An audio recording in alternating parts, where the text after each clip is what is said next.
"You call that a uniform?" Someone laughed, loud enough to draw a crowd. "Looks like the thrift store threw up on you." The man in question, scruffy beard, mud-caked boots, a faded jacket hanging off his thin frame, just stood there, silent, saluting. That only made it worse. Phones came out. "Get this, homeless guy thinks he's in the army." Another voice cracked, followed by cruel laughter. Coins clinked at his feet. "What's your rank, Sergeant Sidewalk?" But he didn't move. Just stood there, hand frozen in salute, eyes locked somewhere far beyond the crowd. One girl, mid-recording, scoffed. "Watch, he's gonna start giving orders next." The man slowly lowered his hand, trembling fingers reaching for the zipper on his worn-out coat. And then he pulled it down. The laughter died instantly. Underneath the grime and bulk hung a pristine inner uniform. Sharp creases, clean lines. On his chest, a gleaming purple heart. On his collar, 2 silver eagles, full-bird colonel. The crowd froze.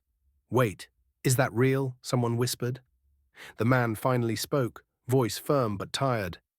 "Colonel James Ellis, United States Army, retired, 2 tours in Afghanistan. I bled for the flag you're laughing at." You could have heard a pin drop. He scanned their faces, not with anger, but something worse, disappointment. "I didn't end up here because I wanted to," he said. "Came back from overseas, and the world kept moving without me. PTSD, a blown-out knee, divorce, debt.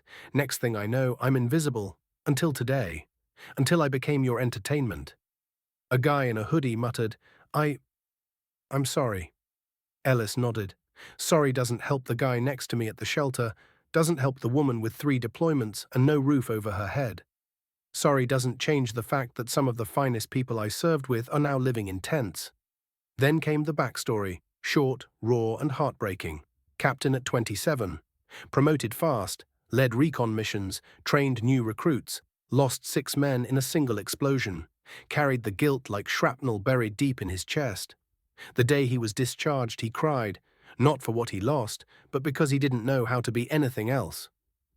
"I thought the hardest part was surviving war," he said, "but it's coming home that kills you slow." The mood flipped. Phones dropped to sides. One man stepped forward. "Sir, I run a local warehouse. We need people who know how to lead." A woman added, "I teach at a school. We'd love for you to talk to the kids." Ellis didn't smile, not quite, but something softened in his eyes. "I'm not asking for pity," he said. "Just a place to stand. A chance to serve again, off the battlefield this time." He held up a ragged piece of cardboard, the same one they mocked before. Now it hit like a punch. Wounded vet, seeking work, not charity. People shifted, ashamed, changed. And then applause. Not for show, not for TikTok. Real, respectful. Some saluted, others hugged him. A young boy handed him a protein bar and whispered, "Thank you for protecting us." Colonel Ellis finally smiled. "Thank you," he said quietly, "for seeing me." He turned and walked away, not as the man they ridiculed, but as the hero they never took time to know. The phones kept filming, but now the caption read, "This man deserves a salute."